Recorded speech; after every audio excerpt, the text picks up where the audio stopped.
¿Qué tal amigos, amigas? Qué gusto estar nuevamente en contacto contigo a través de este medio para hablar de un tema que muchos lamentablemente no entienden a fondo, la cuaresma. Hay gente que escucha simplemente esta palabra y ya empieza a detestarla, como a mí me sucedía cuando era niño y cuando era joven, porque precisamente por no entender, porque no había alguien que me explicara el porqué de las cosas, el porqué de los signos, hacían que la cuaresma para mí fuera algo absurdo, estúpido, molesto, impuesto por la iglesia para salirse con la suya y estar creando momentos, espacios donde solamente los curas, las monjas, los obispos estaban felices. Y yo no entendía que la cuaresma especialmente es hecha para nosotros. Bueno, en aquel momento como laico y ahora como sacerdote, la cuaresma es un regalo para todas las personas. ¿Por qué?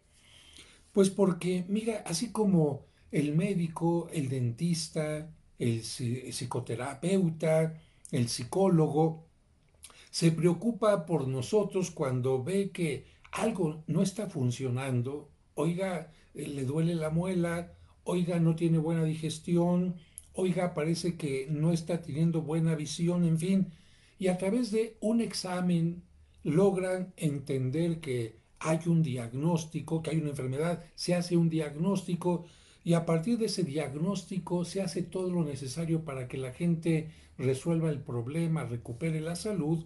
También la Iglesia y Dios, más que la Iglesia, quiere que esto suceda en nosotros. Dios está preocupado y la Iglesia, juntamente con Dios, están preocupados de que todos los seres humanos y particularmente los cristianos tengamos una vida sana en todos los aspectos, una vida espiritual plena que nos ayude a ser felices, que nos ayude a estar en paz con nuestros semejantes, que nos ayude a que no vivamos para el trabajo, sino que entendamos que el trabajo es importante, pero no es más importante que otras cosas, que entendamos que la diversión es buena, pero no cuando uno se divierte a costas de los demás, aprovechándose de los demás, que entendamos que la relación sexual y amorosa es buena, pero no cuando el sexo se sale de sus límites y se convierte en manipulación del otro, en uso del otro, en placeres insanos y muchas cosas más.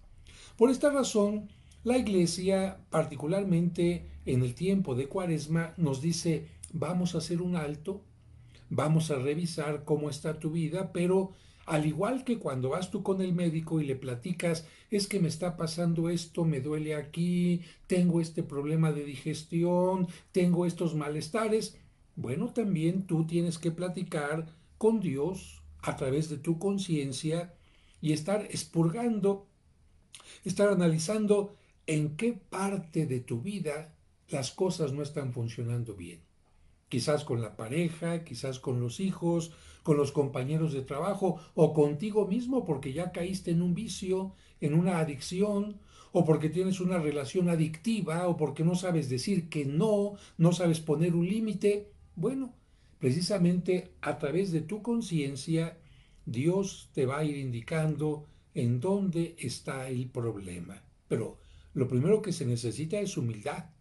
Se necesita ser muy sincero con uno mismo y no maquillar las cosas. Bueno, es que los demás son el problema, es que no soy monedita de oro, es que no les puedo caer bien a todos, es que... No, no, si uno va a empezar con eh, cosas que nos hacen lavarnos las manos de nuestras responsabilidades, de nuestras malas decisiones, de nuestras malas acciones, de nuestros pecados, no hay forma de solucionar.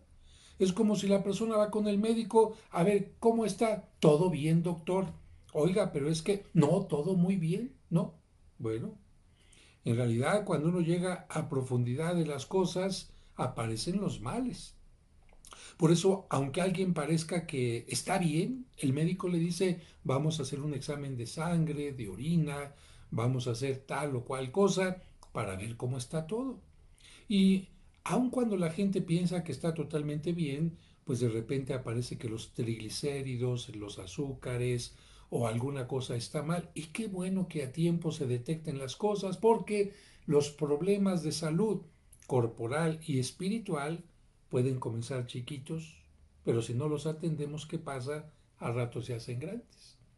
Esa falta de afecto, esa falta de diálogo hacia la pareja puede terminar en un divorcio, puede terminar en una infidelidad. Ese comenzar a dejar de ir a misa un domingo y después a lo mejor al mes volver a faltar puede convertirse en un alejamiento de Dios.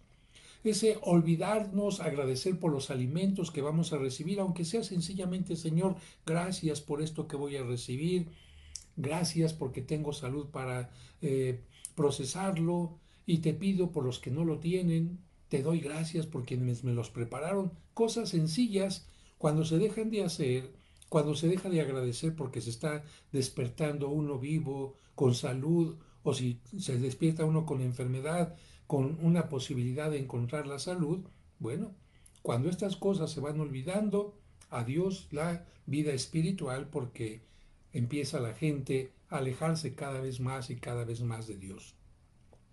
Así que el tiempo de Cuaresma es un tiempo para ti, un tiempo que Dios te da porque te dice estoy preocupado por ti, quiero que estés de la mejor manera, si hay algo que cambiar, no te voy a rechazar, por el contrario, te voy a decir, te sigo amando, pero me gustaría que tú también te ames y que así como yo quiero lo mejor para ti, tú también quieras lo mejor para ti. Así que tiempo de Cuaresma, tiempo de análisis, tiempo de diagnóstico, tiempo de silencio, tiempo de reflexión, tiempo de acercamiento quizás a la Sagrada Escritura para encontrar dónde están las cosas mal, corregirlas y transformarnos. Y esto se llama conversión. Pasar de una etapa a otra, pero en una forma buena.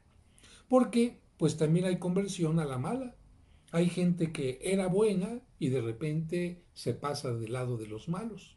Hay gente que hizo su primera comunión con mucho cariño, mucho entusiasmo y después se alejó de la Eucaristía. No se trata de una conversión de más a menos, sino más bien de menos a más, de una etapa inferior a una etapa superior, es decir, una progresión, un desarrollo, una transformación positiva.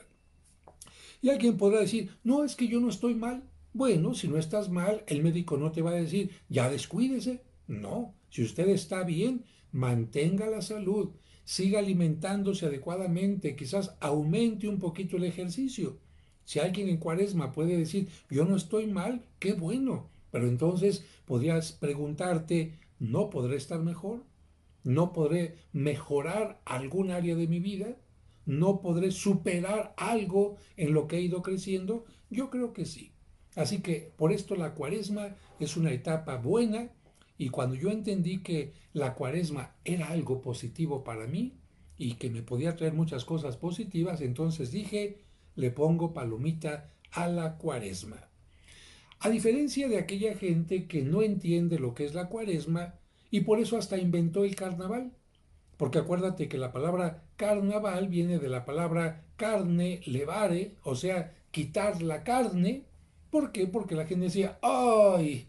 Ya viene la iglesia con su Cuaresma, ya no vamos a poder comer carne, ya nos van a decir que no podemos ahorita divertirnos en exceso, ¡ay! Y entonces para pasar estos 40 días de aburrición, estos 40 días sin que se pueda hacer algo agradable, divertido, que además no es cierto, porque la Cuaresma no tiene por qué alejarnos de lo agradable, de lo divertido. Pero bueno, por esta razón ellos decían, entonces vamos a inventar unos días antes del miércoles de ceniza para hacer todo lo que se nos pegue la gana. Llegaba la Cuaresma, no había transformación, no había cambio, y para esta gente la Cuaresma no sirvió absolutamente de nada. Echaron a perder la oportunidad que tenían para ser mejores. Incluso desaprovecharon algo que el carnaval ofrecía, porque fíjate que el carnaval terminaba con estos carros alegóricos y en el último carro, ¿quién se presentaba? La muerte. El último carro presentaba la muerte, que recordaba que esta vida, todo en esta vida tiene un límite, todo tiene un final, y por mucho que la gente se haya divertido, haya comido, haya bebido, tendrá que enfrentar ese momento, y en ese momento, pues por supuesto viene un juicio para los que somos creyentes. Y en ese momento viene ya la posibilidad de vivir con Dios para siempre, o si una persona decidió vivir sin Dios para siempre, Dios respeta su decisión. Pero bueno, regresamos a nuestro tema y voy con las preguntas que yo me hacía y que seguramente algunos de ustedes se han hecho. ¿Por qué la Cuaresma y la Pascua no tienen una fecha fija? Bueno, mira, porque estas festividades, de acuerdo a los tiempos más antiguos, se ligan al tiempo en que Moisés sacó al pueblo de Israel que estaba esclavo en Egipto, así se llamó este momento, la Pascua, y también se liga porque Cristo era judío y celebraba la libertad que había tenido el pueblo cuando salió de Egipto y le llamaba también Pascua. Esto tenía que ver con la luna y con el sol. Así que la Pascua se celebra el primer domingo de luna llena de primavera. Así que no se trata de números de días del mes, sino se trata que sea primavera. Después de que sea primavera, que sea la primera luna llena y que sea el primer domingo. Y esto hace que la fecha sea movible, que se pueda adelantar o que se pueda atrasar de acuerdo a el movimiento de la luna. Así que por esto se mueve la Semana Santa y la Cuaresma. Una vez que se tiene ya la fecha de la Pascua, se cuentan 40 días hacia atrás, sin contar los domingos, porque los domingos son días de fiesta y no se consideran como días penitenciales, de acuerdo al pensamiento de la Cuaresma, que es un tiempo penitencial. De esta manera se llega al miércoles de ceniza. Y la siguiente pregunta es, ¿por qué 40 días? Bueno, mira, en la parte médica, muchos doctores le dicen a la persona que pase una cuarentena para que pueda recuperarse o de la hepatitis o 40 días después del parto para que pueda recuperarse de este movimiento tan importante que hubo con el nacimiento de un niño. Y el número 40 en la Biblia además nos representa un tiempo de preparación. No significa, por supuesto, que en 40 días algo pueda cambiar, pero se utiliza un tiempo simbólico. Hay mucha gente que, además del tiempo de Cuaresma, continuará a lo largo de varios días más, o quizás semanas o meses, su periodo de cambio. Pero vamos, es un tiempo simbólico. 40 días duró el diluvio, 40 días y 40 noches para purificar el mundo. 40 días estuvo Moisés en el monte Sinaí para prepararse y bajar con su pueblo para conducirlo a la tierra prometida. 40 días estuvo Cristo en el desierto para preparar su predicación, sus milagros, su pasión y su resurrección.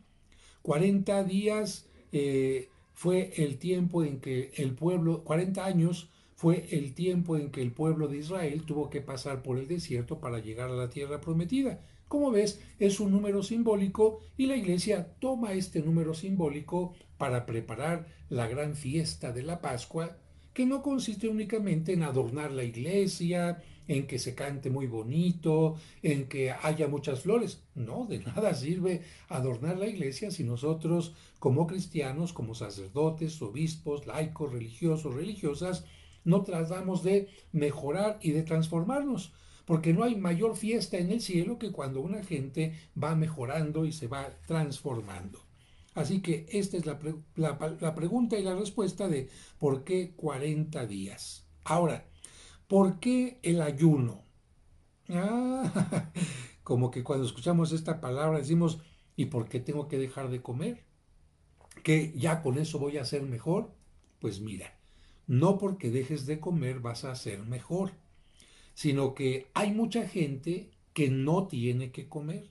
En este momento hay gente que o en las sierras o en algunos lugares donde no hay trabajo o en algunos lugares donde la gente está siendo perseguida, o donde no hay recursos, o donde van de camino hacia una frontera que no es su propio país, la gente está pasando hambre. Y nosotros muy contentos comiendo muy sabroso y la iglesia dice, no, por lo menos 2 días al año te voy a pedir que te unas, no solamente espiritualmente, sino también mentalmente y estomacalmente con esa gente que no tiene que comer. Porque quizás sintiendo hambre vas a valorar a aquella gente que tiene hambre. Y te voy a pedir esto en 2 días, el ayuno. El miércoles de ceniza, que es cuando comienza la cuaresma, y el viernes santo, que de alguna manera es el día en que termina este tiempo que nos ha unido a Cristo en un ambiente penitencial, porque ya después viene la alegría de la Pascua. El ayuno nunca trata de dañar a nadie, por eso los enfermos no están obligados a ayunar. Y tampoco están obligados a ayunar a quienes están en etapa de crecimiento. Los niños no están obligados a ayunar. Está obligado el ayuno para personas no enfermas de los 18 años hasta los 59. ¿Por qué? Pues porque de acuerdo a los médicos, a los 60 años, cuando uno ya empieza a dejar cada vez más de lado la juventud y empieza a tener cada vez más achaques y tiene problemas de medicamentos y de otras cosas, pues la iglesia dice, ahí ya no te lo pido. Si tú lo quieres hacer, bueno, ya es un asunto tuyo. Miércoles de ceniza y viernes santo. Después, ¿por qué la iglesia pide que dejemos de consumir carne? ¿Acaso por comer pescado, decía yo, voy a ser una mejor persona? Si yo veía que la gente de la playa, muchos costeños, caray, muy calenturientos, muy bebedores, no estoy diciendo que todos, pero estoy diciendo que no porque la gente coma pescado, ya por eso es una mejor persona. Así que yo me preguntaba, ¿por qué? A fuerza, ¿por qué? Además, había veces que uno decía, me gusta más la carne que el pescado. Bueno, mira, esto tiene una razón. La primera razón es porque la cultura, las sociedades, las poblaciones, todas tenían origen en torno a un río o en torno a un lago. ¿Por qué? Pues porque la gente necesitamos de agua. Y la gente empezó a aglutinarse, a asentarse en los lugares donde había el elemento más preciado que necesitamos quizás para vivir, que es el agua. Porque podemos quizás quedarnos sin comer varios días, pero sin tomar agua no tantos. El agua significa vida y por esta razón la gente se asentaba en torno a ríos y lagunas y la gente que tenía recursos pues tenía animales para criar, vacas, borregos, chivos, podían tener campos de siembra también y la gente pobre que no tenía quizás alimento de los campos de siembra, ni tampoco tenía alimento de los animales de crianza, ¿qué hacía? Pues simplemente tengo hambre, voy al lago, echo mi anzuelo o también con una especie de lanza, o bien carpón se dice, o bien con una red, y entonces eso es lo que comía. De tal manera que el pescado era el alimento de los pobres. Y la iglesia le decía a la gente, aliméntate con los pobres, aliméntate como los pobres, únete a ellos espiritualmente y económicamente. ¿Por qué? Porque si 1 kilo de carne, vamos a decir, cuesta 100 pesos, por decir algo, 1 kilo de pescado generalmente cuesta menos de la mitad o quizás hasta menos.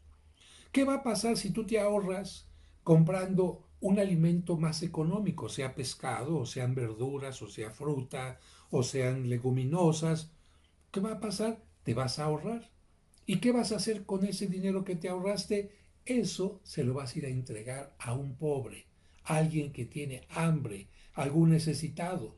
Y entonces vas a estar convirtiendo tu ayuno y tu abstinencia en acercamiento al pobre, en ayuda a los necesitados, en misericordia, porque así dice incluso la Biblia. No quiero ayunos, sino misericordia. No quiero abstinencia, sino misericordia. Claro, si el ayuno y la abstinencia nos va a llevar a eso, pues por supuesto que Dios lo va a aceptar de muy buen grado. Pero por otra parte también la abstinencia tiene un elemento positivo. A ver, si tú eres papá o mamá o maestro, si un hijo te pide algo, ¿le vas a dar siempre lo que te pide? Bueno, me estás respondiendo, bueno, de acuerdo, si le sirve o no si le sirve.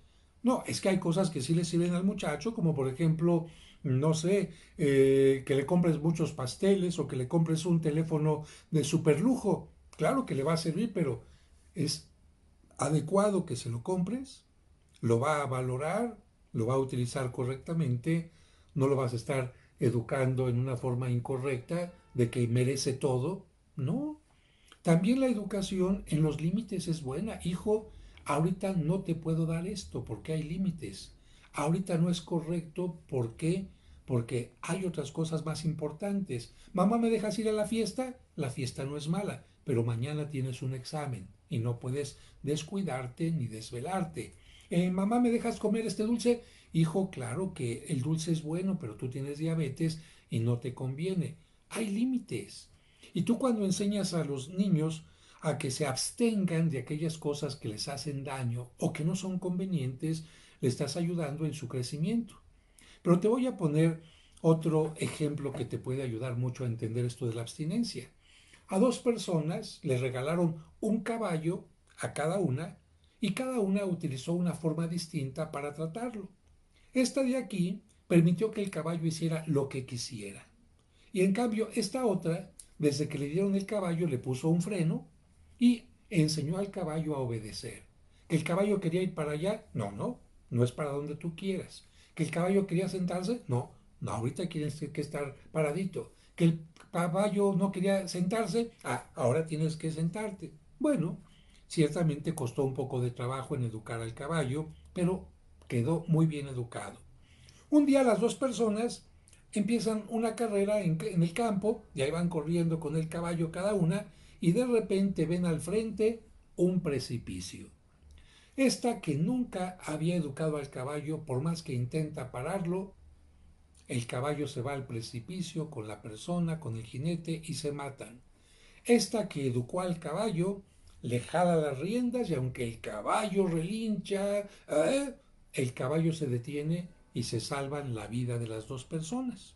Muy bien, ese caballo al que me refiero en este cuento es nuestra voluntad.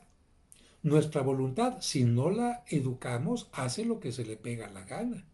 Si yo me levanto, me despierto y, ay, quiero quedarme más tiempo en la cama. Todo el mundo nos queremos quedar más tiempo. Pero mi voluntad dice, ah, sí, aquí me quedo. Invento que se me duerme mi abuelita, invento que el metro no pasaba, invento que se me ponchó una llanta, que había una manifestación y aquí me quedo. ¿Y quién ganó? ¿La voluntad me venció a mí o yo dominé a mi voluntad? Claro, la voluntad me venció a mí. En cambio, si yo, aunque esté cansado, desvelado, haya ido a un funeral y me pasé toda la noche quizás no descansando, pero sé que tengo una responsabilidad y una obligación, aunque me cueste trabajo levantarme, digo a mi voluntad, me tengo que levantar. ¿Y qué pasa? Yo domino a mi voluntad, no es mi voluntad la que me domina a mí. ¿Qué es lo que pasa con un alcohólico? No tiene voluntad. Ahí está el alcohol, no puede decirle al alcohol que no. ¿Qué pasa con un drogadicto? No le puede decir a la droga que no. ¿Qué pasa con alguien que tiene una relación conflictiva y destructiva? No puede separarse de la pareja. ¿Por qué? Porque su voluntad no está preparada para hacerlo. Y aquí ya regresamos al punto de la carne. La carne es apetitosa, un bistec, un steak, como le dicen algunos, unos tacos, al pastor o lo que sea. No es que sea mala la carne. Claro, en exceso todo es malo y con mucha grasa también. Pero no es que se nos prohíba comer carne porque la carne nos haga más pecadores, sino precisamente porque es muy apetitosa. Ahí están, vas pasando por una calle, es viernes o es miércoles de ceniza y están los tacos al pastor ahí. Bien, si tú no eres capaz de decirle que no a un par de tacos, no vas a poderle decir que no a tentaciones más fuertes. De tal manera que la vigilia, la abstinencia, nos ayuda a todos a hacer que nuestra voluntad actúe conforme nosotros queremos, para nuestro bien. El otro punto que me preguntan, ¿por qué los sacerdotes se visten de color morado? Bueno, mira, en la antigüedad la gente tenía colores en su vestimenta muy simples porque no existían colores químicos perdurables y los que existían sacados de vegetales, de animales, no eran muy duraderos, pero sí había uno que lo que pintaba no se borraba jamás. Claro que para conseguir este color era muy difícil porque había que meterse al fondo del mar, sacar unos caracolitos y a estos caracolitos especiales picarles para que sacaran una tinta que se llama púrpura y lo que pintaban en tela jamás se despintaba. Por esta razón los emperadores tenían su túnica de color púrpura, pero para tener una túnica, un manto de color púrpura, ¿cuántos caracolitos habían tenido que sacar del mar? ¿A cuánta gente le habían tenido que pagar? Etcétera. Era costosísimo tener una túnica así y por eso únicamente los emperadores podían tener este tipo de túnica. Ahora el morado se consigue también, o estos colores con otro tipo de elementos, pero en la antigüedad así era. Y en la Biblia se refleja algo de esto, de que no se despintaba el color púrpura, rojo escarlata. Y dice la Biblia, Señor, aunque mis pecados sean como la púrpura, tú los vas a convertir en algo más blanco que la nieve. ¿Qué nos está diciendo a nosotros esta lectura de la Sagrada Escritura? Que por muy grande que sea nuestro pecado, si nosotros estamos arrepentidos de verdad, si nosotros hacemos el proceso de conversión y le pedimos a Dios que nos perdone, Él nos va a perdonar. Por esta razón, todo el tiempo de la Cuaresma, el sacerdote, los manteles incluso, van a ser de color morado y este color se va a convertir en blanco precisamente después de que Cristo resucite para recordarnos que gracias a su resurrección, gracias a su pasión, muerte y resurrección, tuvimos y seguimos teniendo el perdón de nuestros pecados. Y la última pregunta que me dicen es por qué durante la Cuaresma no se canta el Gloria ni el Aleluya.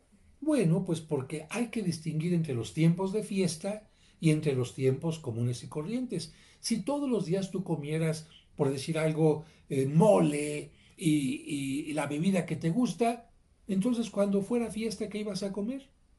Si una persona todos los días pudiera tomar caviar y champaña y entonces un día especial, ¿qué tomaría? Ya no hay una distinción. Y por esta razón la iglesia nos dice, para que se entiendan los tiempos de fiesta en que se canta el gloria y el aleluya con mucho entusiasmo, durante este tiempo de Cuaresma vamos a quitar algunas cosas. Vamos a reducir el número de flores en la iglesia, si es posible reducir un poquito el número de flores y de luces, vamos a quitar si es posible las alfombras, si es posible en algunos lugares, vamos a tapar las imágenes tan bellas que se tengan para que no nos distraigan y nos centremos en lo más importante. También, si es posible, vamos a quitar todo lo que sea festivo y vamos a quedarnos solamente para el día de gloria, para el tiempo de Pascua, con este tiempo festivo, un tiempo de alegría. Y por esta razón se suprime totalmente el gloria y en lugar del aleluya se dice honor y gloria a ti, Señor Jesús. Y otra cosa también interesante, que aunque utilizamos todo el año un credo más grande, durante el tiempo de la Cuaresma vamos a utilizar un credo más cortito, que precisamente nos recuerda que Cristo descendió a los infiernos. Esta palabra significa inferus, lo que está abajo, inferior, el lugar de los muertos, la sepultura. Cuando se dice que Cristo descendió a los infiernos, significa que Cristo entró en una sepultura. No significa que Cristo bajó a ese lugar que la gente se imagina con el demonio, etcétera, que es otra cosa. Infierno es otra cosa entendida así. En este caso, en el credo, se nos menciona descendió a los infiernos para indicar que se unió a la humanidad también en la muerte, se unió en todo Cristo a nosotros, menos en el pecado, para ayudarnos a resucitar. Así que yo espero que esta reflexión, esta respuesta a algunas preguntas que tú tenías te ayuden a vivir mejor una mejor cuaresma, pero recuerda que no hay absolutamente ninguna cuaresma que nos pueda ayudar si nosotros no hacemos nuestro mejor esfuerzo. De ti depende que esta cuaresma sea la mejor de tu vida y toma en cuenta que puede ser la última de tu vida, porque no sabemos hasta cuándo vamos a vivir. Para mucha gente esta cuaresma puede ser su salvación o puede ser su condenación. La oportunidad para alcanzar el perdón, para alcanzar el regreso a la casa de Dios Padre y una muerte que lo lleve a la vida eterna, o todo lo contrario. Las oportunidades no hay que desaprovecharlas. Y voy a terminar leyendo esta última parte en esta última parte del video, el capítulo 3 del libro de Jonás. Fíjate que había una ciudad llamada Nínive que había llegado a todo tipo de excesos y Dios manda al profeta Jonás para que les diga: voy a destruir esta ciudad en 40 días. Jonás va y les anuncia esto. Dice aquí: por segunda vez la palabra de Yahvé llegó a Jonás y le dijo: levántate, vete a Nínive, la gran ciudad, y anuncia lo que yo te diga. Se levantó Jonás y fue a Nínive como se lo había ordenado Yahvé. Nínive era una ciudad muy grande. Se necesitaban 3 días para atravesarla. Jonás entró en la ciudad e hizo un día de camino pregonando: dentro de 40 días Nínive será destruida. Los ninivitas creyeron en la advertencia de Dios y ordenaron un ayuno. Y se vistieron de saco desde el mayor al menor. No creas que un saco como los nuestros con botones, sino se refiere a una tela corriente, a estos sacos que se usan para meter la harina, para meter las piedras. Se vistieron con esto, de saco, desde el mayor hasta el menor. La noticia llegó hasta el rey de Nínive, que se levantó de su trono. Se quitó el manto, se vistió de saco y se sentó sobre cenizas. Luego hizo publicar esta orden en Nínive: hombres y bestias no comerán ni beberán nada, que se vistan de saco y clamen a Dios insistentemente, que cada uno se corrija de su mala conducta y de sus malas obras. ¿Quién sabe si Dios se arrepentirá y cesará su enojo, de manera que no nos haga morir? Al ver Dios lo que hacían y cómo se habían arrepentido de su mala conducta, se arrepintió él también y no los castigó como los había amenazado. Capítulo 3 del libro de Jonás. Y con esto tú entenderás que para la cuaresma la iglesia se inspiró en este libro de Jonás para los 40 días también, para utilizar la ceniza, que es un signo de estoy arrepentido, y también otro tipo de penitencias, como ponerse una vestimenta más burda, más molesta. Y termino ahora sí diciendo que la abstinencia de carne se puede cambiar por algunas otras abstinencias. ¿Qué tal que a lo mejor dependes menos de la carne que de tu aparatito y te la pasas jugando todo el tiempo si eres niño? ¿Qué tal si juegas un poquito menos en el aparatito? ¿Qué tal si dependes mucho de andar de compras y bueno, a lo mejor te abstienes de estar comprando tanto? O eres muy chocolatera, chocolatero, ¿qué tal que dejas de comer tanto chocolate? O que a lo mejor te estás excediendo en el licor y le bajas un poco a la copita. Bueno, yo creo que ahí puedes encontrar una ayuda también para ser mejor persona. Comparte este video para que más gente conozca más acerca de la cuaresma y recuerda que si quieres que te lleguen los videos en forma automática y no te has suscrito todavía, aquí suscríbete donde está esta pestañita en esta parte donde estás viendo el video y de esta manera los videos te llegarán en forma automática. Que Dios te bendiga y hasta la próxima entrega.